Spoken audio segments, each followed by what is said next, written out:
Hello, I'm Michael Kraft. On behalf of the Omega staff and community, welcome to today's Omega conversation with Dr. Jane Goodall and Dr. Satish Kumar, Living with Hope in Trying Times. Like each of you, Omega is also facing the challenge of these trying times. The impact of COVID has been profound and difficult, but we have endured and are hopefully the better for it.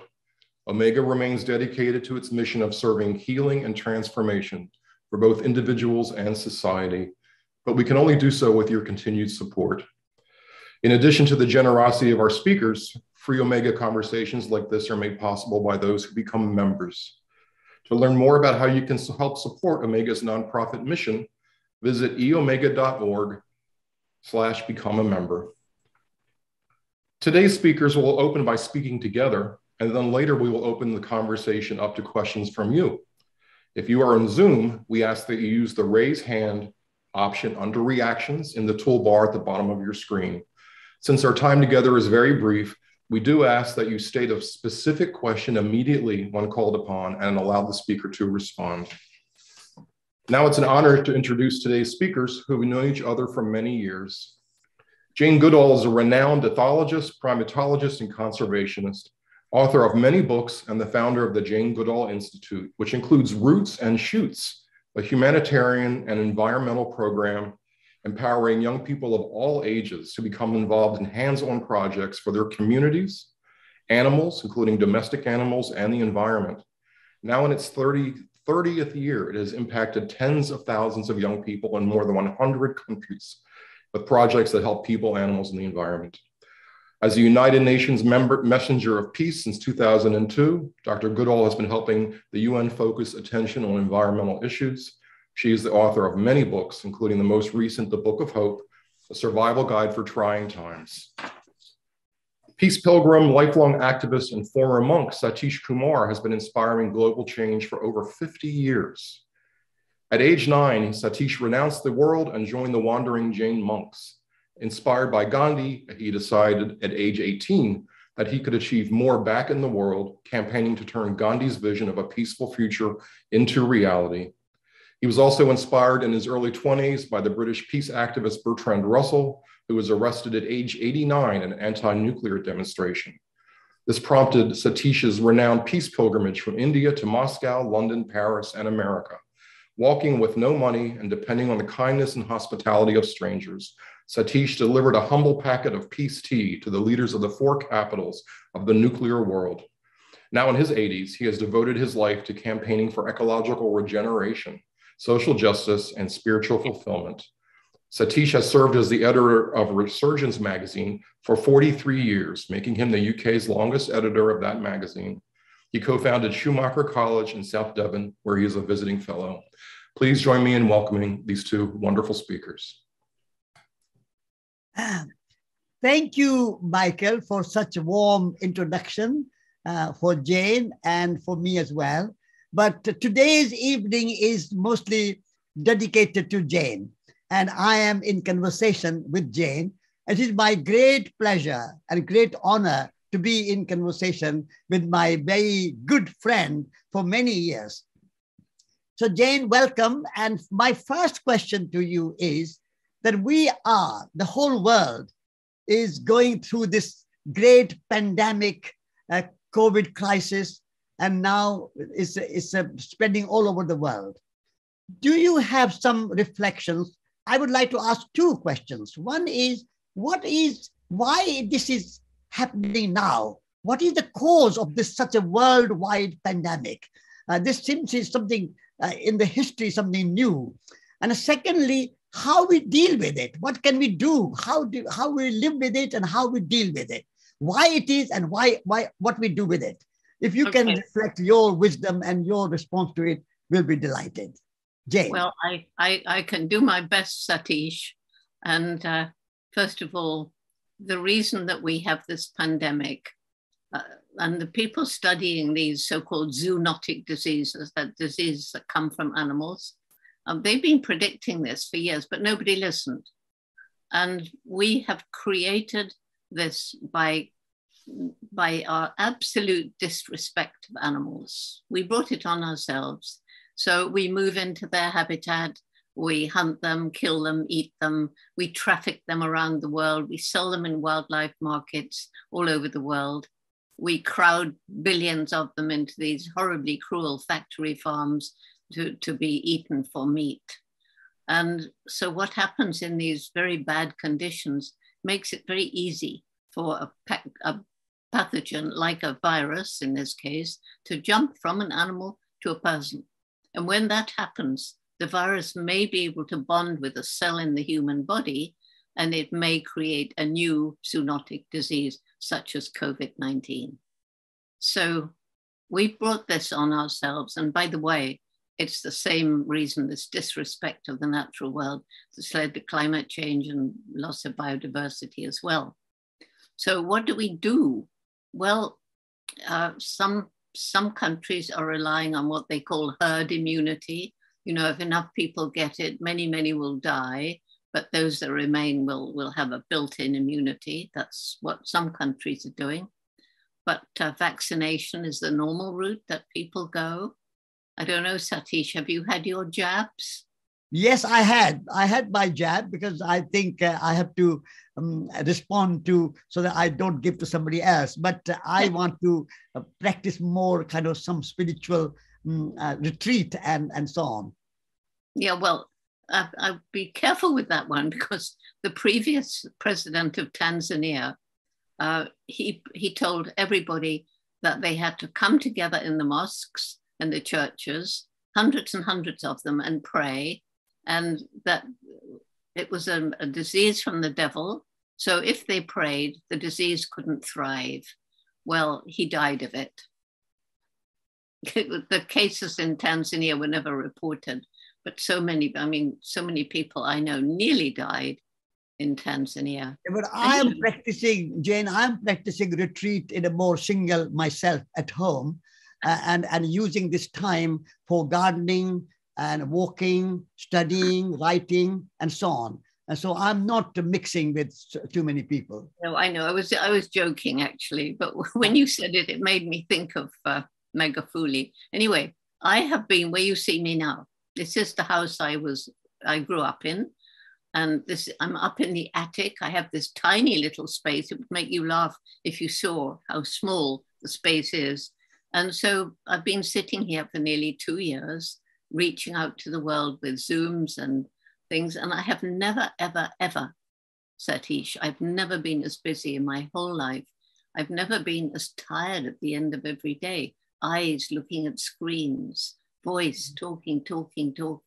No weekends, no holidays. I haven't had a day off. I just get time to go out and have up to 30 minutes walk at lunchtime, and that's it. Yeah. No, that is absolutely, you are right, that we have to, our relationship, human nature relationship has been such that we have brought it upon ourselves. You are absolutely right.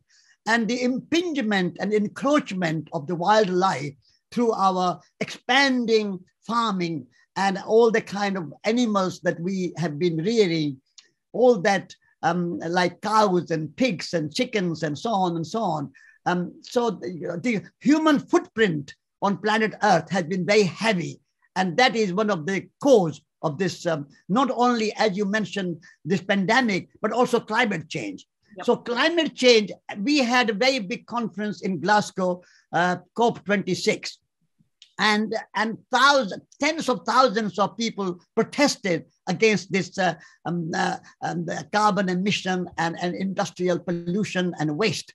And 10,000 young people also came together. So what this, like pandemic, this climate change is also a kind of pandemic, and there is no vaccination for climate change. So what is your thoughts on the climate change and the COP26, and what can we do? At the moment, everybody's putting in the long grass. We will do something by 2050, 2060, 2070, long grass.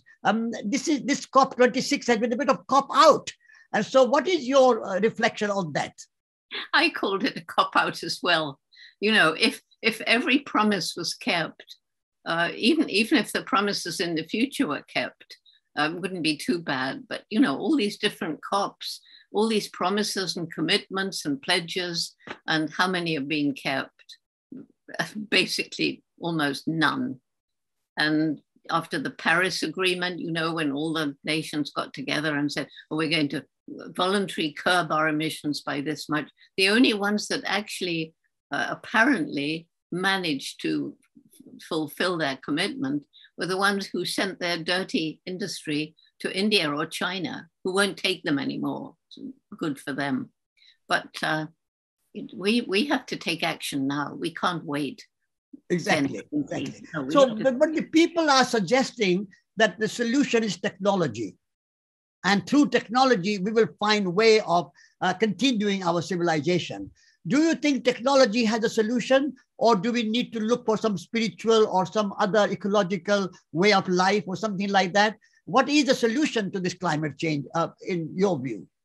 Well, I think technology certainly plays a part. I mean, you know, like clean, green, renewable energy with solar, wind, and so on, although wind has its problems because it's affecting the birds. But more important than that is our ecological footprints. And we briefly mentioned the factory farms, billions of animals, and they all have to be fed. And so huge areas destroyed to grow the grain, to feed them, masses of fossil fuel with all its carbon dioxide emissions used to get the animals, the food to the animals to slaughter, and the meat to the table. And then water, you know very well how in some parts of the world, water is getting scarcer and scarcer because of extended droughts, because of climate change. And so changing vegetable to animal protein uses a lot of water. And then all the animals are producing methane gas in their digestion. So this agriculture is one of the main contributions to the greenhouse gases. And then, Satish, every one of these animals so cruelly treated is a sentient being. They're all individuals. They can all feel fear and terror and pain. And the scale of suffering is almost unimaginable. Yes. So what we have to do, we have to get rid of this factory farming.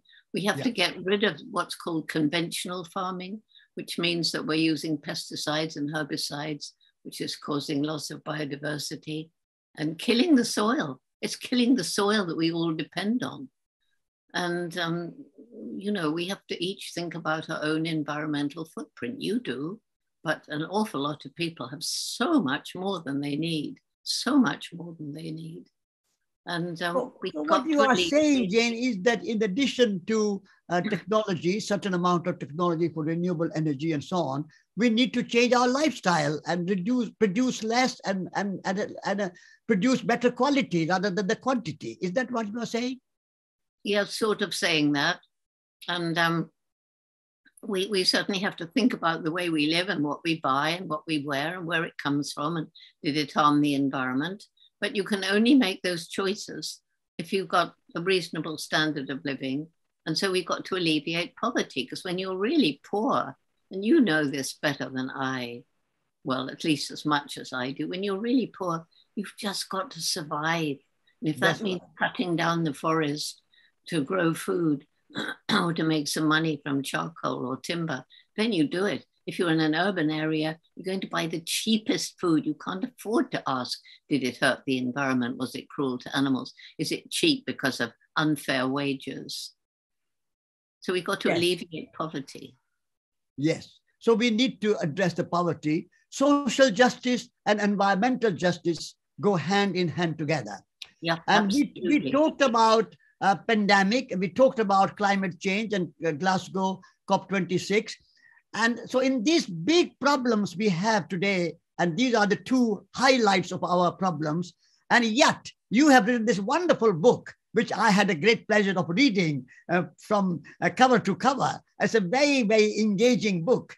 congratulations and thank you for writing and having this book. But how do you maintain this hope? Because we are surrounded by all these big problems of our time. Pandemic and climate change are only the two big issues, and poverty you mentioned. Still, you maintain this tremendously deep and profound hope in your heart. And your book is an example of that. So how do you, what is our hope? How can we maintain this hope? Okay, well, first of all, let me explain what I mean by hope, which you know from reading the book, but maybe the people listening don't. Hope isn't something passive. I see us now as in a very dark tunnel, and at the end of that dark tunnel is a little star of light, and that's hope. Well, we don't just sit at our end of the tunnel and hope it will come to us. No, we have to roll up our sleeves, crawl under, climb over all the obstacles between us and that star of light. So hope is about action. And if we lose hope, that's the big disaster, because if you lose hope, why bother? You don't hope that your actions are going to make a difference. Eat, drink, and be merry, for tomorrow we die. And once you take action and you see that you, or perhaps you and your friends, are making a difference, that fortunately makes you feel good. And if you feel good, you want to feel better, so you want to do more. And then other people get inspired. So it's a sort of outward spiral, gathering in more people as it goes. And how I keep hopeful is the fact that although we're surrounded by doom and gloom, there are so many amazing things happening. And I just learned, Satish, last week, an absolute landmark decision was made in Ecuador, where what do they call themselves? Anyway, the highest court of law upheld the right of nature. And they told the government they had to absolutely remove all of their mining concessions from places that were protected. That's a big step forward. The constitutional law court it was. And you know, if the whole world would respect the right of nature, what a different world it would be. And then, as you know, every major religion has the same golden rule: do to others as you would have them do to you. Supposing we all followed that, wouldn't it be a fabulous world? Absolutely, absolutely. No, you are right, because we have always talked about human rights, but this is the first time that a country has talked about rights of nature. So human rights and rights of nature coming together is something, because we humans and nature are not separate. We are nature. And when we think that nature is separate from us and we dominate nature, we try to conquer nature, we try to subjugate nature, that we do at our own peril. So yeah. Rights of nature. How do you think, you are a United Nations messenger, do you think you can persuade the United Nations to include the rights of nature together with human rights? Well, I don't know, they're talking about it. You know, people are talking about, I think New Zealand granted rights to a river, and a lot of people are now working on animal rights. And I think the tragedy is that almost every day there are examples of human rights being disregarded. So even more important than rights is the way we feel in our hearts, the way we behave, our responsibility to the poor people, our responsibility to animals, our responsibility to nature. And then the rights can sit out there, and that's good, it's helpful, but it's never, you know, you can always circumvent rights, can't you? Because it happens every single day.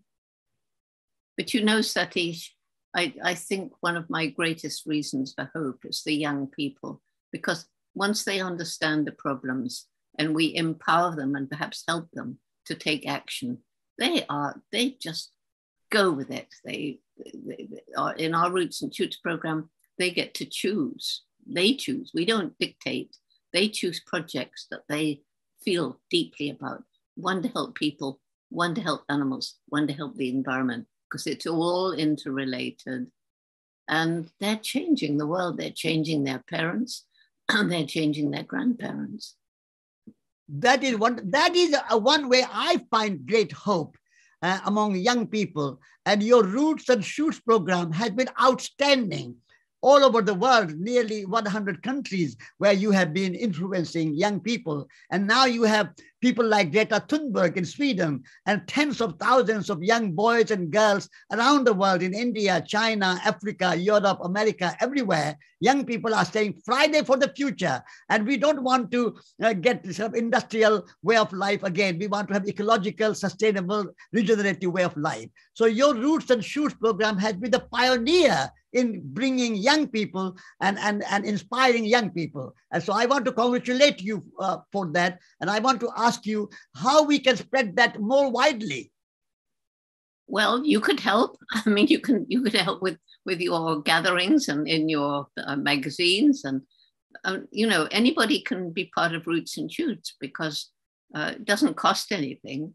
You just have to agree to choose 3 projects and get together and work them and do them. So we have members in kindergarten, we have members in university, many members in university, and it's the university students who are really, really making a big difference.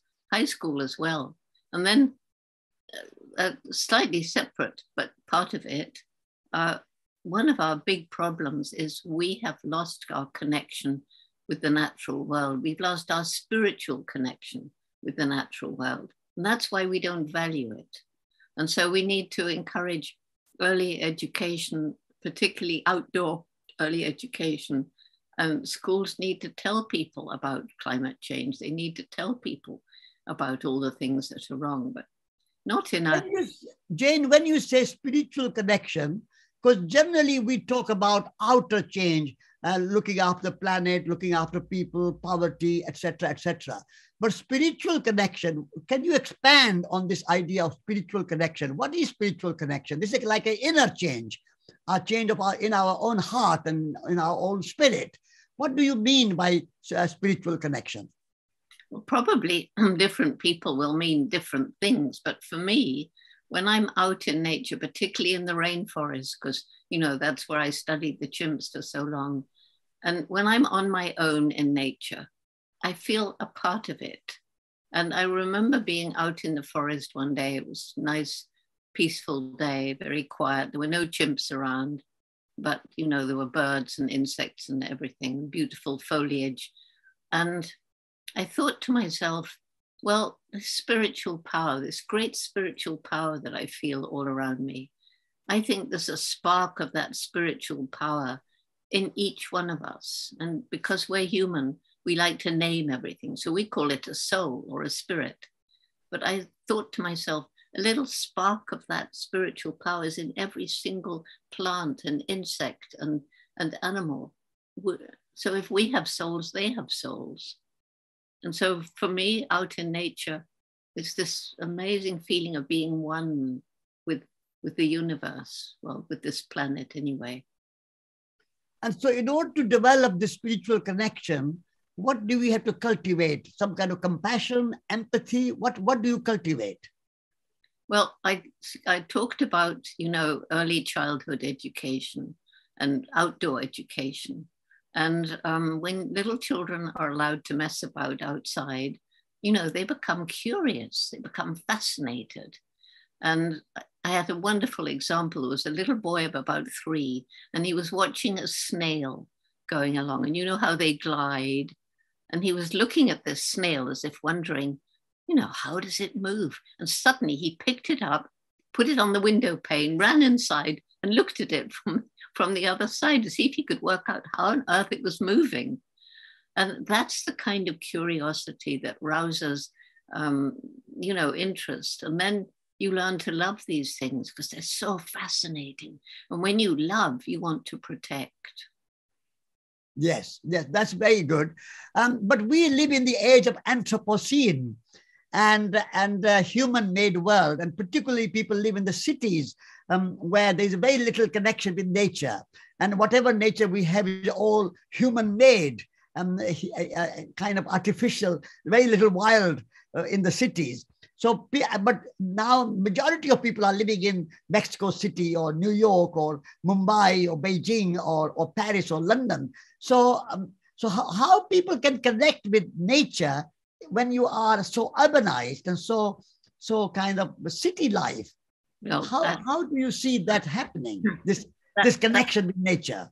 Yep, that's something we try to do. So we've got roots and shoots in the inner city schools, and we try, if we can, to get them out into nature, although that's difficult because of insurance. You have to pay so much for a school bus now that can't really afford it.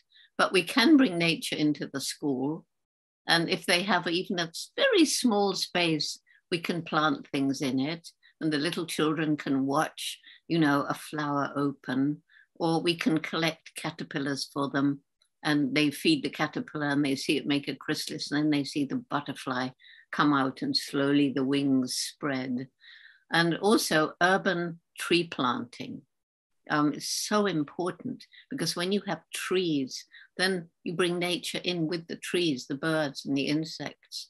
And a tragedy, Satish, if you go through a big city like one you mentioned, you go through the affluent areas, nice tree-lined streets, and there's gardens and parks.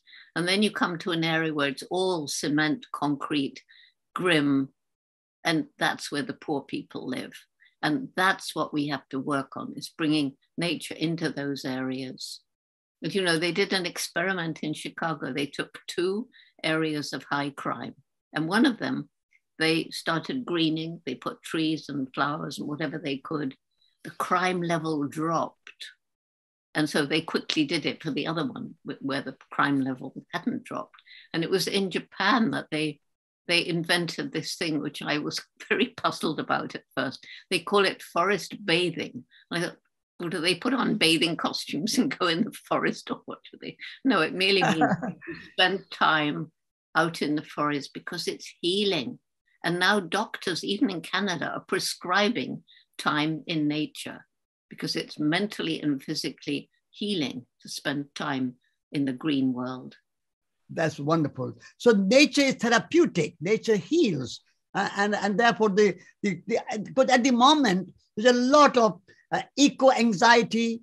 There's a lot of anger. There's a lot of mental depression, mental health problem because of this ecological worry.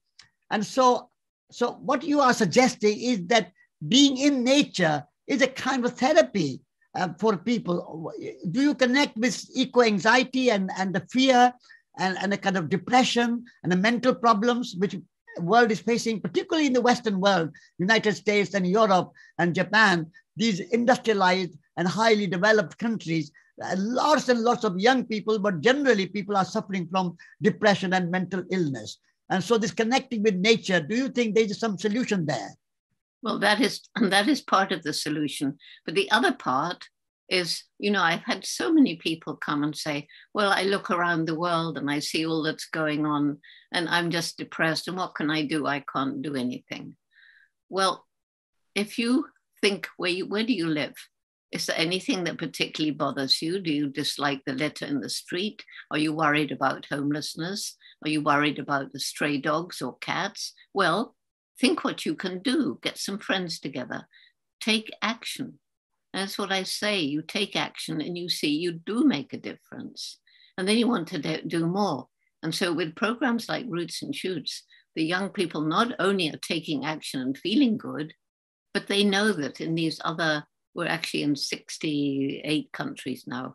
In those countries, there are young people just like us also doing their thing. And so now I dare to think globally. We keep hearing, think globally, act locally. It's the wrong way around, because if you think globally, you're bound to feel depressed.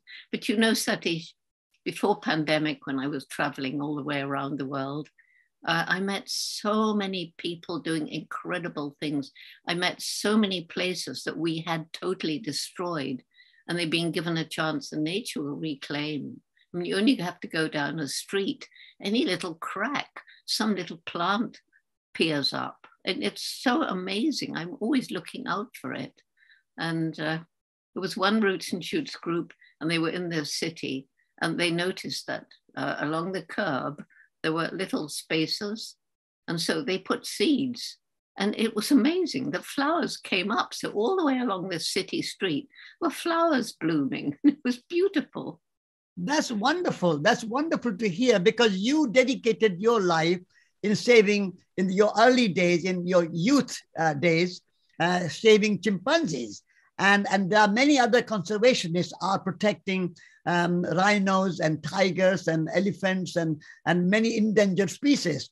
But what you are saying is that we also have to take care of our little species, the insects and the flowers and the birds, and they can be in the cities. So you are in a way kind of combining the big animals and conservation and protection of big animals, but also insects and flowers and birds and little animals. Yes, because they are actually the foundation of everything else. First of all, the plants, but then with this industrial agriculture where we use all these pesticides and herbicides, that it's killing off the insects, and that includes the pollinators. And what's going to happen if we lose all the pollinators?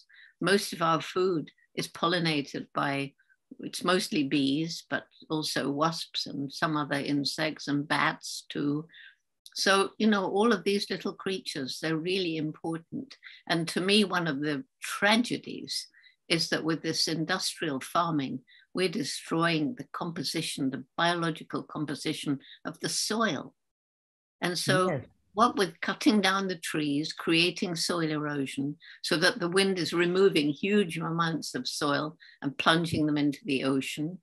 And at the same time, we're killing the soil that's left by the way we're farming.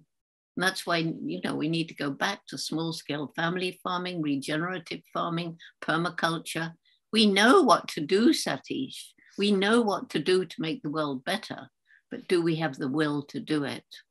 Yeah, but we know, you say we know, but the people who, like you and me and the people who are listening today, are a small minority. But if you take the big business and the big companies who are controlling genetic engineering and big machinery and combined harvesters and all the kind of big kind of factory farming and agribusiness, they are dominating, and they don't seem to know anything, and the governments don't seem to know. How are we going to take this message that we need to produce quality food rather than just a quantity, and we have to live in harmony with nature rather than dominating nature? How are we going to change this government and big business world? Big question. The good news, Satish, to start with the good news, there are many big corporations now that actually are changing. And I mean, they're not just greenwashing, they're really, really changing. And if you're interested, there's a new book out by Paul Polman, who used to be the CEO of Unilever for about 20 years, I think. And he's written a book called Net Positive, how imaginative businesses can thrive by giving more than they take. Yes, giving more than they take. That's a good news. That's a good news. I'm delighted to. I will get the copy. And yes, Net Positive. And I'll tell you a story, because stories are what get to people, aren't they? I was talking to the CEO of a big corporation just about 3 weeks ago. And he said, Jane, for the last 8 years, I've been really working to make my business ethically, environmentally, and socially responsible. So he said there were 3 reasons. One, I saw the writing on the wall that we're using up the natural resources I need faster than nature can replenish them. And if we go on with business as usual, that's the end. Secondly, consumer pressure. People are beginning to demand products that are made ethically, the wealthy people anyway. And children too, telling their parents, I don't want that. It's got palm oil from an unsustainable plantation.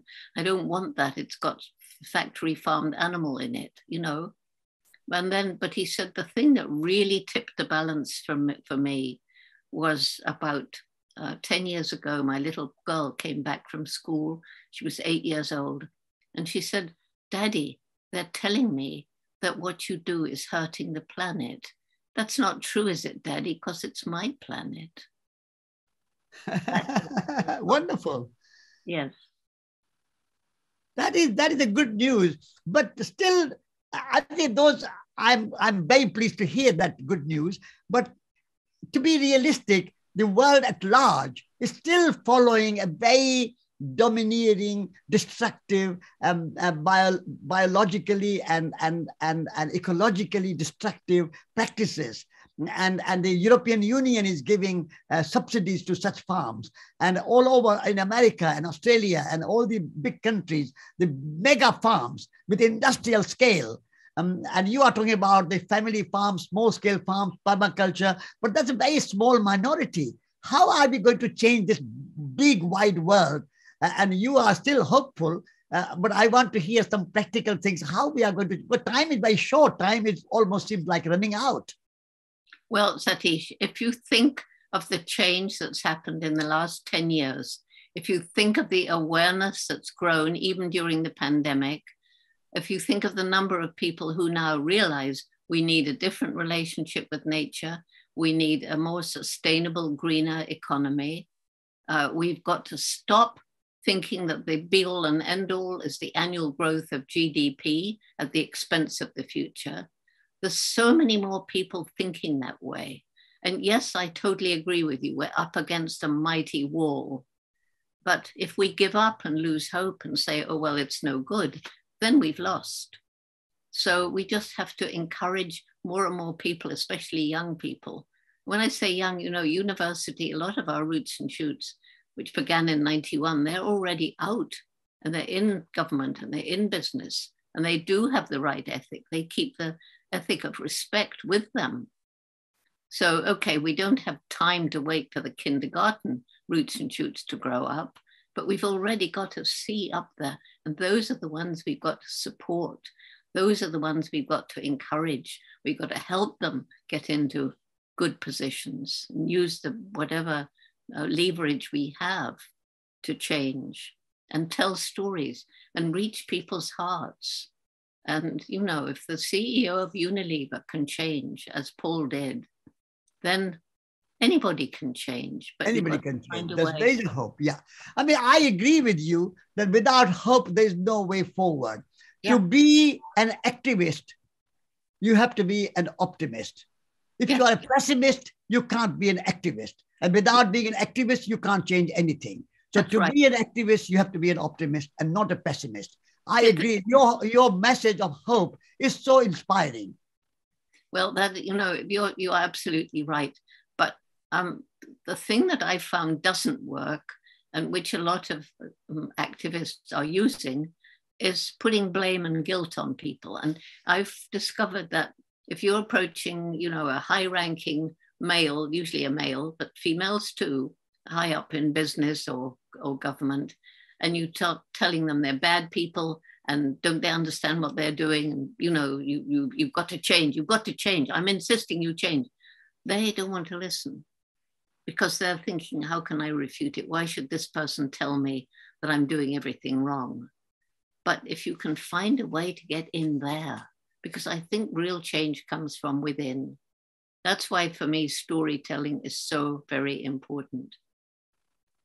I agree. I think our activism has to be driven by love, not by anger, not by fear, not by anxiety, but our activism has to be driven by love and inspiration. And that's where the hope is. Yep, that's where the hope is. And also, I always give some people the benefit of the doubt. Maybe they're really ignorant. Maybe they haven't understood. And I think that's true with some business people. They've been brought up in this, you know, tough business school and this cutthroat world, and they haven't really thought what they're doing. And if you can get them to suddenly see the light, I've used that approach, you know, when trying to get chimpanzees out of medical research. It took a long time, but we did it. And I found that but you've got to have a feeling for people. You've got to have, as you say, love in your heart and try and find a connection and help them to understand that, you know, they'll feel better if they do it right. Absolutely. Thank you, Jane. It has been real pleasure to have this conversation with you, and your wisdom and your optimism and your hope is very inspiring. I would like, now we have got only about 20 minutes left.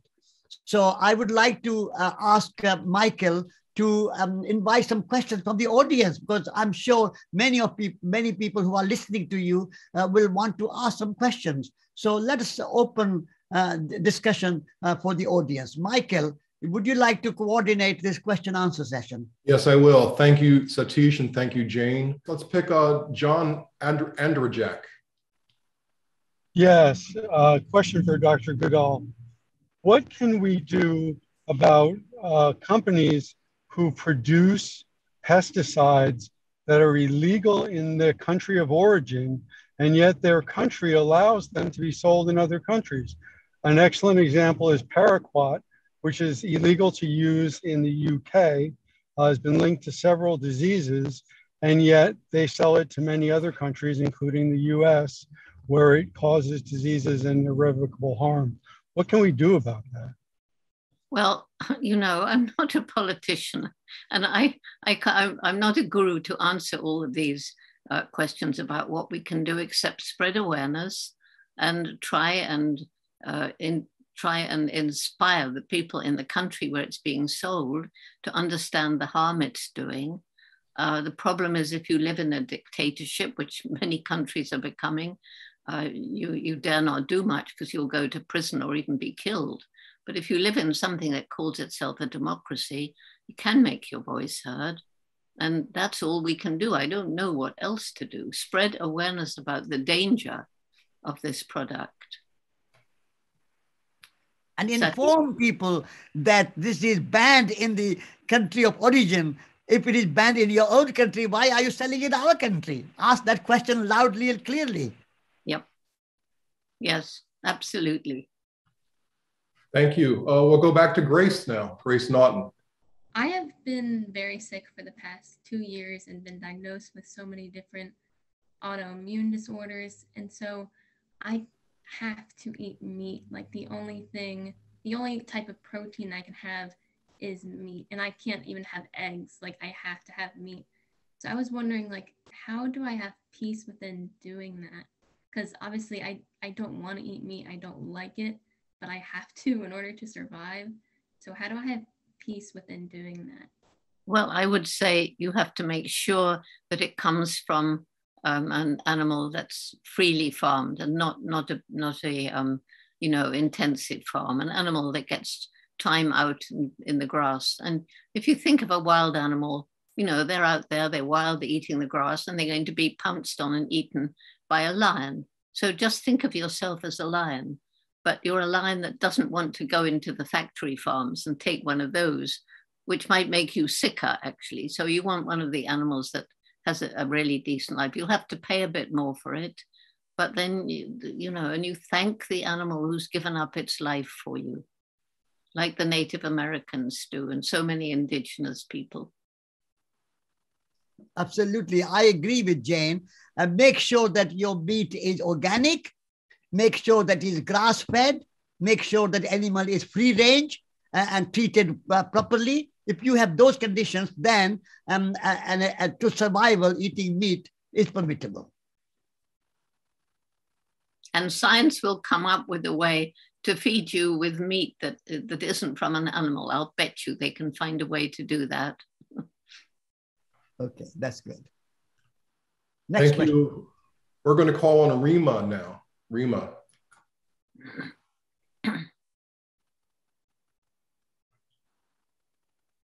Can't hear you.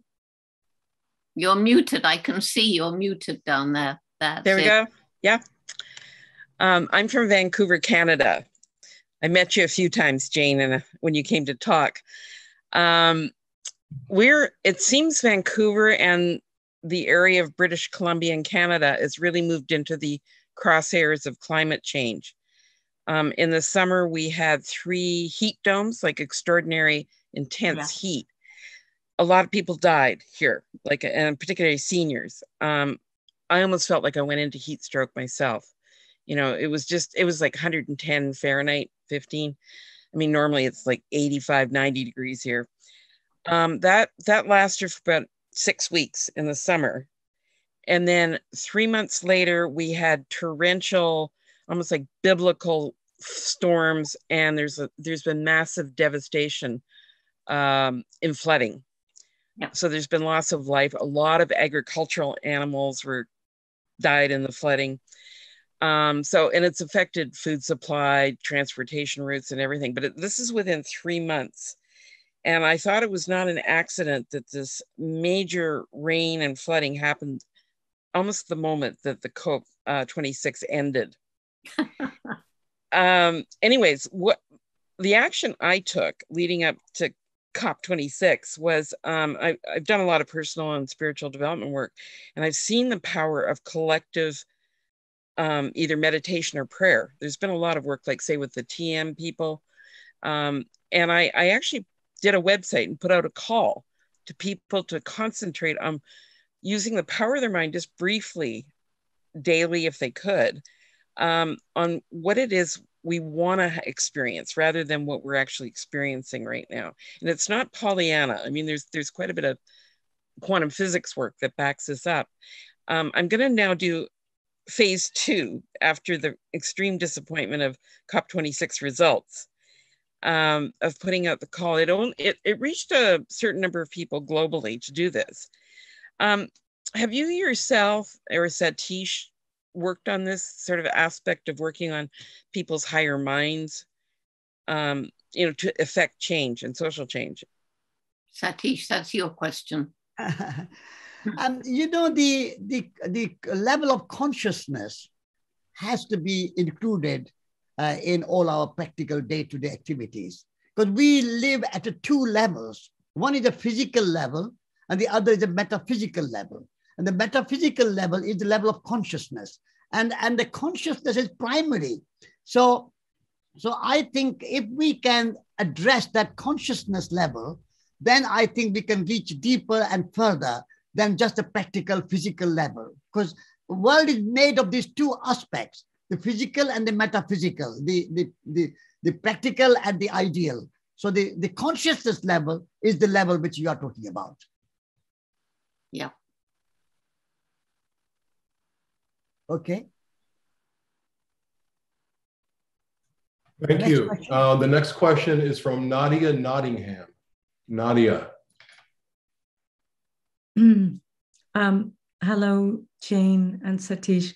I really don't have a question. I just want to thank Jane. I grew up in Ireland watching you on television since I was a little girl, and you have inspired me so much. And I'm just so grateful to you. And I wish you well, and I wish you and Satish a long, healthy life.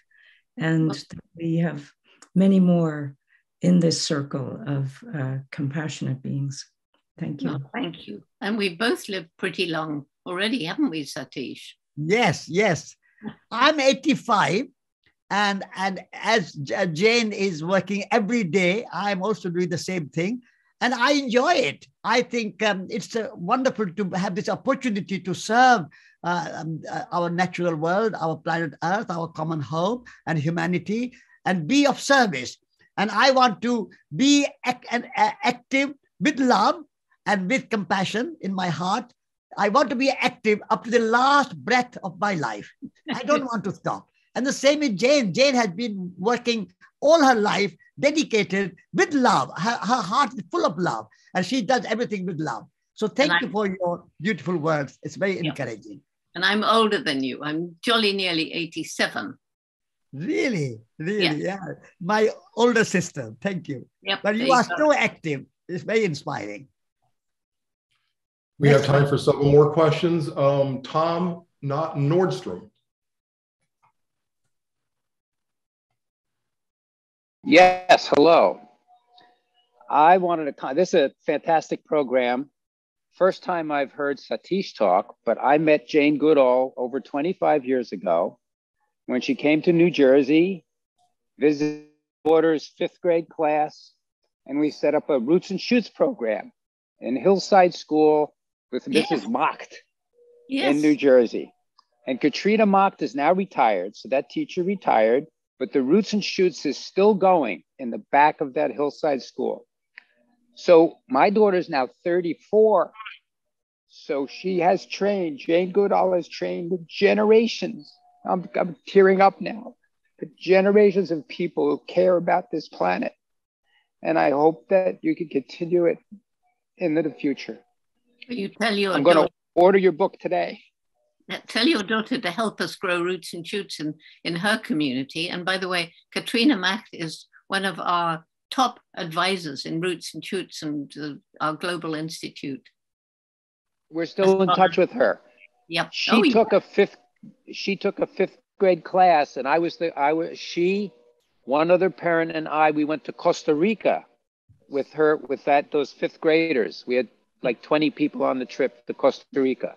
And also another thing they did, a week after you left that school, Katrina petitioned and they got rid of all the paper cups and styrofoam cups in the teacher's lounge. Everybody brought in their own mugs for use. So it works. It works. So pretty amazing that in the Bronx, when I was trying to find out if Roots and Shoots worked in the inner city, and I talked to the school, and I went back a year later, and these kids, really it was the second poorest school in the nation, and these kids put on a play, and one of them was the maker of styrofoam, and the other was the leader of Roots and Shoots, and they both knew so much what to say that their little play was shown to the mayor of the Bronx, and styrofoam was removed from their school lunch boxes. That's wonderful.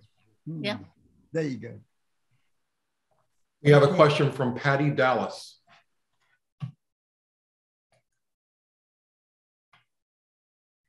Thank you. Jane, I can't tell you how wonderful it is to be on the screen with you. I just bought your book. I'm looking forward to reading it. Sorry. Okay. But there's another book called Hear Yourself. Hear Yourself. Finding Peace in a Noisy World by a man named Prem Rawat. And it goes so well with everything that you are about. I haven't said this to anybody, but I want to start an organization called Better Together the Better Together Coalition. And it would be the Better Together Coalition, which would be just all like-minded organizations, individuals. I think that we need to sort of come together in peace and in understanding and love and anyway, I will try to get in touch with you about that because you're on the top of my list. Okay. Do I just Google Jane Goodall to get to you? Is that how It's certainly important. Collaboration is key. That's how Roots and Shoots grows. It collaborates with other groups that have the same mission. The Institute collaborates. Yes. It's the way to make change. And there's so many organizations that are just floating around by themselves, but if there can be strength in numbers, I would like that. Absolutely. You know, the great river is, you have a great river in New York, Hudson. A great river starts small, somewhere in the hills, and then many tributaries collaborate and work together and join together, tributaries after tributaries after tributaries, and that makes the river the great river. So our worldwide movement of change and transformation is made of the small, many tributaries. And that's how the great movement starts. So your work of collaboration is very good idea all together. We are all together, working together, collaborating, and seeing each other's good qualities, not condemning anybody, but good qualities and playing on their strength and praising them and supporting them, their good qualities, rather than bad qualities or condemning anybody. Thank you. Next question. Okay, I think we can take a question from Monica Thomasy.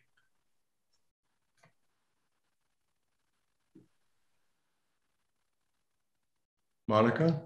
You're muted. That's it. Hi, thank you, sorry.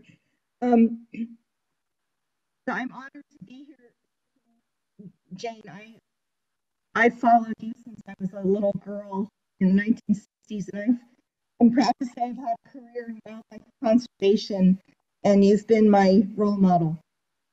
My question is, so many critical wildlife conservation issues globally now. What is your hope for a success story in 2022? So next year, what do you think we might be able to accomplish? I'm very excited by what I've heard in the last hour, and I'm very active now in conservation, all kinds of conservation efforts. And I just wonder, what do you think we could accomplish next year? Well, you're so broken up. I'm not really totally sure what your question is, but I discovered a long time ago that if you're doing conservation work in a country like Africa, same with India, the same with Latin America, unless you buy into the local community, you won't have long, your efforts won't last for long. And I realized this when I flew over the tiny Gombe National Park that once was part of the great equatorial forest belt. And I looked down in the late 80s, and it was a small island of forest surrounded by bare hills, with more people living there than the land could support, too poor to buy food from elsewhere, their own land over-farmed and infertile, cutting down the trees to try and grow more food or make some money. And that's when it hit me. If we don't help these people find ways of living without destroying the environment, we can't save chimps, forests, or anything else. And so we began our program, Take Care, or Tukari as it's known, which is our method of community-led conservation. And we work hand in glove with the local communities. And they've learned to use smartphones, and they monitor the health of their environment. And they're very proud of it. So that program is now in 6 other countries where we work with chimpanzees. And I would say hundreds of chimps and trees are there, which wouldn't have been there without this approach. Thank you. I think we're out of time, but I just want to extend our heartfelt gratitude to Satish and to Jane. Your work is amazing, and we're so grateful you took the time to share this with us. And thanks to everybody who had questions, who were answered or who were not able to be called on. All of you, this was a very beautiful thing, and we're so grateful. Thank you. It was a great pleasure, Michael. Thank you for hosting and organizing this event. And thank you all the participants who have come to here. And my most deep gratitude to Jane for answering my questions so warmly and so generously and so kindly and so intelligently. So thank you, Jane, and thank you, Michael, and thank you, all of you. And thank you, Satish, for all that you've done in your long life to make the world a better place and to inspire so many people. And thank you, Michael, for moderating us. And thank you for the people who asked questions. And sorry for the people who were not able to ask their questions, but maybe if you send them in, we can somehow answer them. I don't know. And thank you to the people working behind the scenes to make the technology work, because I know that's not that easy. So thank you to everybody. And I think if we all send love to each other, that will be a nice way to end. Yes, yes. We send our love to each other. Thank you. Much love. Thank you. Much love. Bye.